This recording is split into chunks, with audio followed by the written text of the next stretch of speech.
Kaixo, ongi etorria, trigonometriarekin hasteragoaz.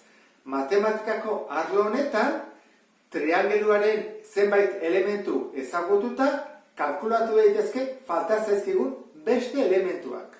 Adibidez, triangeluaren alde bat eta angelu bat dakigula eta falta zaigula altura, kalkulatu daiteke. Edo distantzia baita ere. Orduan, hortarako, gai honekin hasteko, irakurriko dugu izenburua. Angelu zorrotzen arrazoi trigonometrikoak. Jakin badugu, zer den angelua gogoratzen zeate ezta? Bi alde, baldin baditugu, eta behin arteko amplitudea, ezta? Hemen zenbat angelu daude? Bat, bi, hiru. Nola izendatuko ditugu? Horrela. Alfa, beta, gamma eta firekin, ezta? Hauk erabiliko ditugu, maiz. Baina jartzen du angelu zorrotza.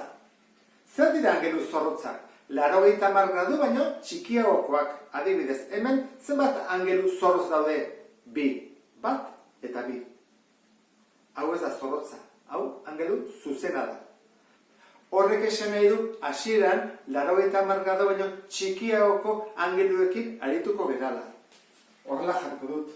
Angelua txikiagoa 80 gradu baina.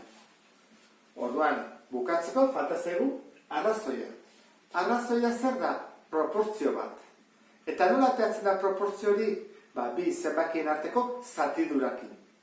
Adibidez, nik baldin badut alde bat, zati beste aldea, izango genuke proportzio bat, arrazoi bat. Eta zenbat arrazoi aztertuko ditugu orain? 3. Zeintzuk dira? Hemen jarriko ditut. 3 arrazoiak hauek dira. Alfaren sinua, alfaren kosinua eta alfaren tangentea. Goazen, definizia zerren bakoitza. Pentsa dezagun, hau dela, angelua, alfa. Eta jarriko ditugu puntuak, ezta? Haundiz, A, B, C. Eta aldeak, jarriko ditugu adibidez, A aldea, B aldea, C aldea. 80 gradukoa baldin bada, 3 hauetako bat hipotenusa da, ezta? A. Orduan, hau baldin bada hipotenusa, hauek katetoak dira. Angelu honentzat, BC izango da aurkako katetoaren luzera. Horra jarriko dugu. Eta C izango da alboko katetoaren. Hau ulertuta horrela definituko genuke sinua. Izango litzake. Sinua berdin. Aurkako katetoaren luzera, beraz, horren aurkakoa zein da? Hau, ezta? B. Zati hipotenusa. A. Hori izango litzateke sinua. Kosinua. Anguloarena, noski, alfarena. Izaten da, alboko katetoaren luzera, albokoa, beraz, C, zati hipotenusa.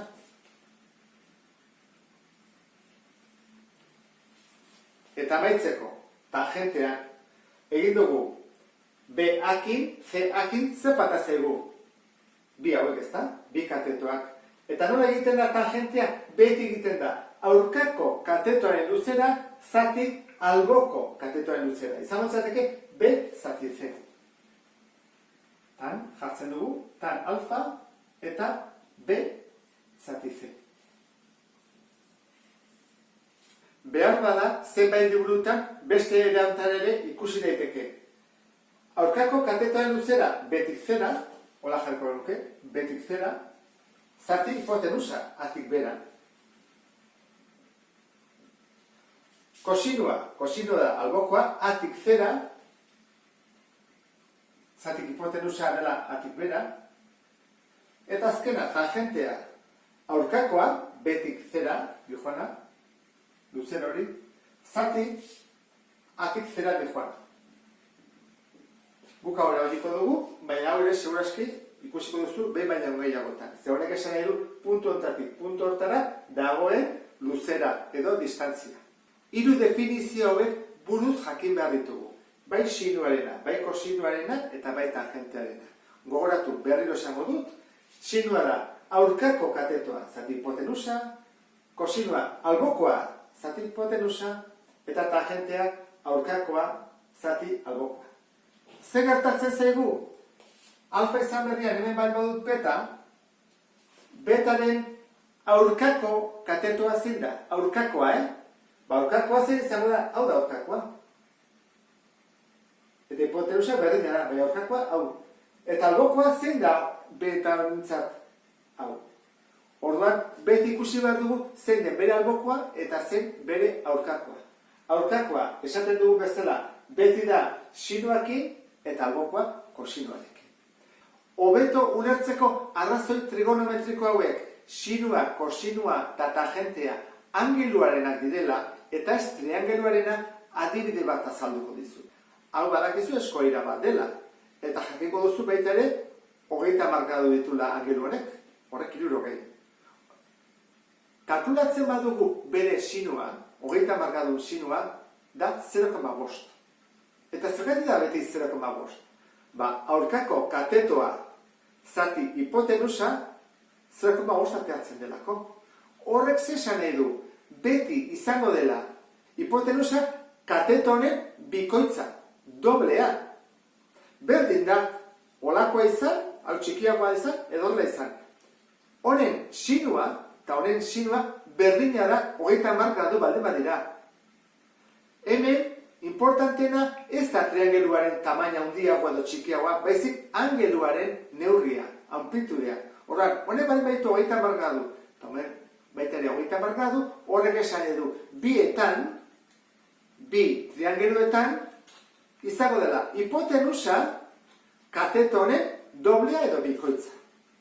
Orduan orain, adibide batzuk egingo ditugu. Pentsa dezagun jakin nahi dugula angelu honen sinua, kosinua eta tangentea. Hori nola egingo genuke? Esan dugu, proportzio bat dela, arrazoi bat, eta egingo genuke. Sinua, aurkako katetoa, zein da? 9.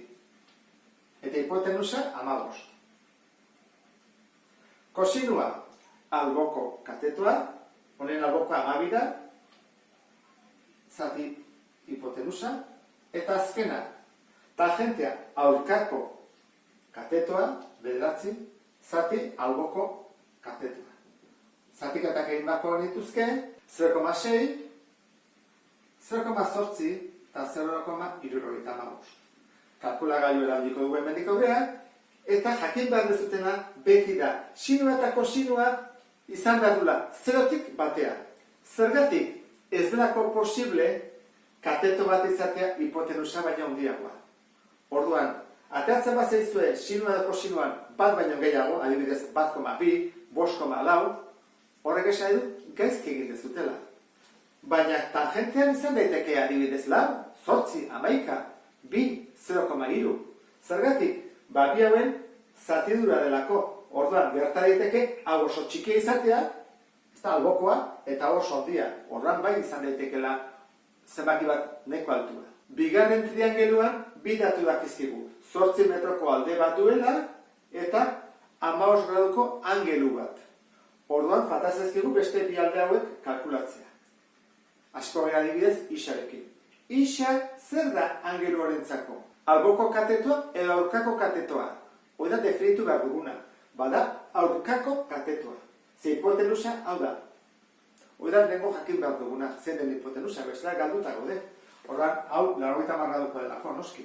Ordan, hau bada, aurkako katetoa, erabili behar dugu formula bat, aurkako katetoarekin eta alboko katetoarekin, zau da albokoa. Hori zer da tangentea, horra jarko dugu. Tangentea. Zenbatena, 15 gradukoa, berdin. Izaten da, aurkako katetoa, zati alboko katetoa badatigula. Hau ikusita, pentsa dezakezu, bi ez ezagun ditugula, ez da? Ez, bakarra dugu, isa. Ze 15 gradu den tangentea kalkulatu daiteke kalkulagailuarekin. Oso erresa da. Horren egingo duguna da, isa bakandu edo isolatu, horren 8 zeira zatitzen pasara da, bidertzen. Horren jarriko dugu, 8 bider, 15 graduko tangentea berdin isa. Orduan, kalkulagailua ematen badiot, zenbaki amartarrean gelditzen zen 2,4 metro. Oso azkarra da, ikusi duzu ezta? Falta zaigun aldea hipotenusara, orduan erabili daiteke edo sinuaren definizioa edo kosinuaren definizioa. Nik erabiliko dut kosinuarena, 8 erabili nahi dudalako. Orduan izango litzateke kosinua 15 gradurena berdin. Alboko katetoa 8 dela,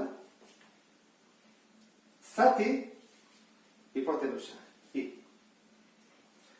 Sinua erabilizkero, jarri barko nuke 2,4 zati I.